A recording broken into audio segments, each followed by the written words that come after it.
Kiaulytė Pepa jau daugiau nei 20 metų rodoma mūsų ekranuose. Ir per tą laiką beveik viskas šiame seriale pasikeitė. Įžanga, namas, personažai, animacija. Nieko nebeatrodo ir nesijaučia taip, kaip buvo 2004 metais. Šiandien mes išsamei aptarsime, kaip keitėsi Kiaulytė Pepa ir kai kurie šie pokyčiai jūs tikrai nustebins. Pradėkime nuo to, kur viskas prasidėjo. Kiaulytė Pepa pirmą kartą pasirodė 2004 metais, tačiau serialą iš tikrųjų sukūrė animatoriai Nevilas Astlis ir Markas Bakeris dar 2002 metais. O originali versija skyrėsi nuo to, ką žinome šiandien. Pirmajame pilotinėme epizode pasakotojas pristatydavo Pepą ir jos šeimą. Jis iš esmės pasakodavo kiekvieną kiaulių šeimos veiksmą. Dialogų buvo labai mažai. Ir pasakotojas taip pat apibūdino Pepą kaip šiek tiek valdingą, bet vis tiek puikią seserį ir nuostabią dukrą. Kartais Pepa gali būti šiek tiek per daug valdinga. Kai laida oficialiai debiutavo 2004 metais, ji jau atrodė ir jautėsi visiškai kitaip nei pirminėme pristatyme, ir nuo to laiko ji nuolat keitėsi. Vienas iš didžiausių ir akivaizdžiausių pokyčių laidoje yra namas. 20 metų kiaulių šeima gyveno paprastame atskirame name, su geltonomis durimis, atsuktomis į kairę kalvos pusę. Ir viskas. Tačiau dabar namas yra visiškai kitoks. Įėjimas persikėlė į dešinę pusę. Atsirado nauji langai, pridėtas garažas, nors šeima tikriausiai niekada jo nenaudos automobiliui statyti. Sode dabar yra čiuožykla vaikams. Sename name ant stogo taip pat buvo televizijos antena, kuri dabar jau dingo. O viduje pokyčiai nemažesni. Dabar yra didesnė virtuvė, visiškai naujas svetainės kambarys su plokščia ekraniu televizoriumi, atskiri miegamieji visiems 3 vaikams. Kiaulių šeima rimtai pasistumėjo į priekį. Kadangi namas pasikeitė ir laidos pradžia. Senoje įžangoje Pepa pasirodydavo stovėdama virš laidos logotipo ir tada nukrisdavo į kiemo žolę. Tačiau naujoje versijoje pirmiausia matome naujus namus. Ir Pepa išeina tiesiai iš jų. Dangus atrodo šviesesnis ir mėlynesnis. Ir būdas, kuriuo Pepa pristato savo šeimą, visiškai kitoks. Anksčiau kiekvienas personažas kriuksėdavo, bet dabar niekas daugiau nekriuksi. Jie tiesiog juokiasi.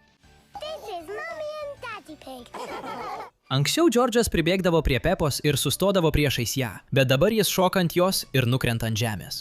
Kadangi dabar kūdikė Evė yra šeimos dalis, Pepa įstumė į kadrą kūdikio vežimėlį. Net tėvai apsikeitė vietomis. Mama kiaulė anksčiau įeidavo iš kairės, o tėtis kiaulė iš dešinės. Tačiau dabar jie apsikeitė vietomis. Maži pokyčiai, bet kai juos pastebi, nebegali jų nepastebėti. Kai Pepa kiaulė pirmą kartą pasirodė, šeima buvo paprasta, tik 4 nariai – Pepa, Džordžas, mama kiaulė ir tėtis kiaulė. Be jų dar turėjome močiutę ir senelį kiaulę, dėdę ir tetą kiaulę, pusseserę Kloją ir kūdikį Aleksandrą. Tačiau pamažu tai pasikeitė. Teta Dotė buvo pirmasis naujas kiaulių šeimos narys. Ji buvo paminėta dar 2011 metais, tačiau iš tiesų pasirodė laidoje tik 2025-aisiais. Paaiškėjo, kad ji yra mamos kiaulės seniai prarasta sesuo, kuri gyveno kitoje šalyje. O tada atėjo didžiausias pokytis – kūdikis Ivė. Niekas nesitikėjo 3 vaiko, o jos atvykimas visiškai pakeitė šeimos dinamiką. Džordžas iš jauniausio tapo viduriniu vaiku. Šeima, kuri pradėjo nuo 4 narių, dabar išaugo iki 5. Jei grįšite ir pažiūrėsite pačias pirmasias serijas, Pepa iš tikrųjų buvo gana pikta. Ji buvo valdinga, nemandagi Džordžui ir turėjo įprotį juoktis iš kitų, kai jiems kas nors nepavykdavo. Ji juokėsi iš tėčio kiaulės, kad šis blogai žaidžia futbolą ir taip pat buvo valdinga Sūzei. Tačiau, kai laida išpopuliarėjo ir pradėjo pasiekti milijonus vaikų visame pasaulyje, kūrėjai aiškiai nusprendė sušvelninti jos charakterį. Naujesnė Pepa yra malonesnė, kantresnė ir daug labiau atsižvelgia į aplinkinius žmones. Ji vis dar turi savo akimirkų, bet tas piktas bruožas, kuris apibūdino jos ankstyvąjį charakterį, visiškai išnyko. Pirmosiuose sezonuose pasaulis buvo labai mažas. Pepos miestelis, parkas, senelio kiaulės sodas, mokykla. Iš esmės tai ir buvo viskas. Tačiau per 20 metų viskas pasikeitė. Kiaulių šeima dabar jau yra keliavusi į Prancūziją, Italiją, Australiją ir netgi į Niujorką.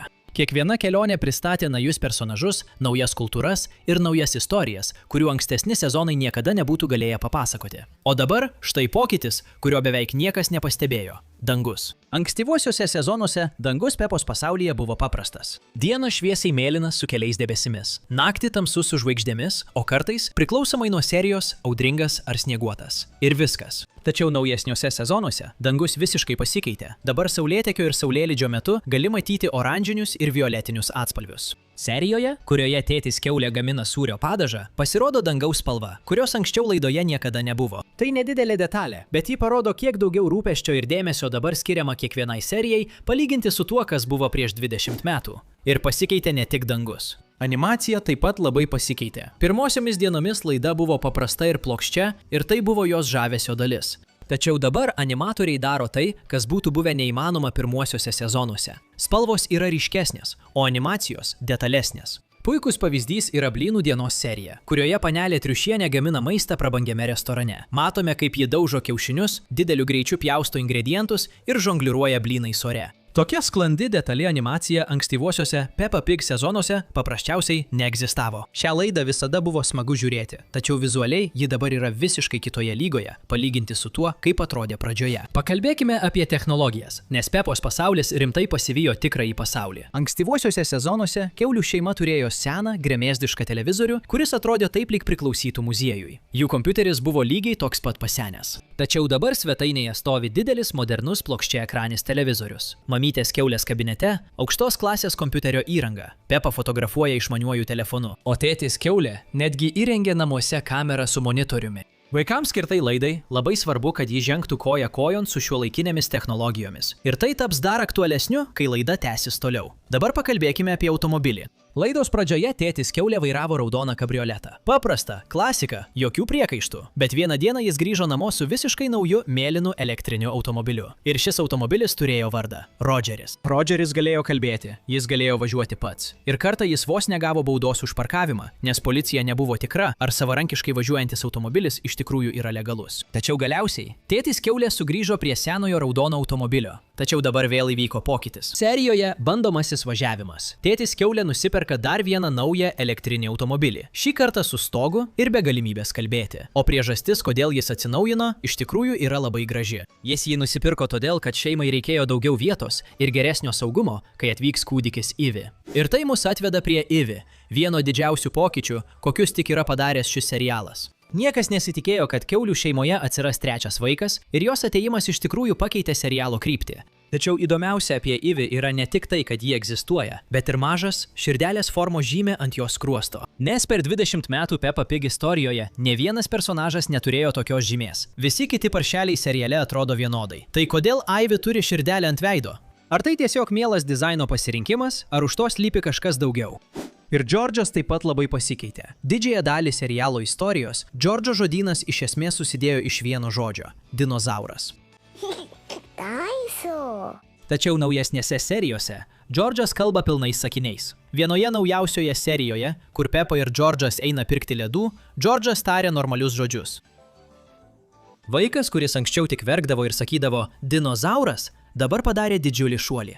Džordžas auga ir panašu, kad serialas ir toliau taip plėtos ateinančiuose sezonuose. Ir galiausiai, viena iš įdomiausių serialo evoliucijų yra tai, kaip dabar ekrane rodoma vaizduotė. Seniausiuose epizoduose, kai personažas ką nors įsivaizduodavo, tu niekada to iš tikrųjų nematydavai. Epizode išgalvotas draugas. Suzy įsivaizduoja draugą vardu Leo Leonas, bet Leo Leonas ekrane niekada nepasirodo. Tiesiog turėjai tuo patikėti jos žodžiu. Tačiau dabar, kai personažai ką nors įsivaizduoja, mes iš tikrųjų matome tai vykstant prieš mūsų akis. Epizodas Lava yra puikus pavyzdys. Čia kiaulių šeima žaidžia įsivaizduojamą žaidimą, kuriame jie apsimeta, kad grindys yra lava ir visas kambarys akimirksniu virsta lavos scena tiesiai prieš tavo akis. Tai kūrybiškas pokytis, dėl kurio serialą žiūrėti tampa daug smagiau ir jis atveria visiškai naują pasakojimo galimybių pasaulį būsimiems epizodams. Taigi, praėjus 20 metų, kiaulytė Peppa vis dar keičiasi ir tiesą sakant, geriausia dar gali būti priešakyje.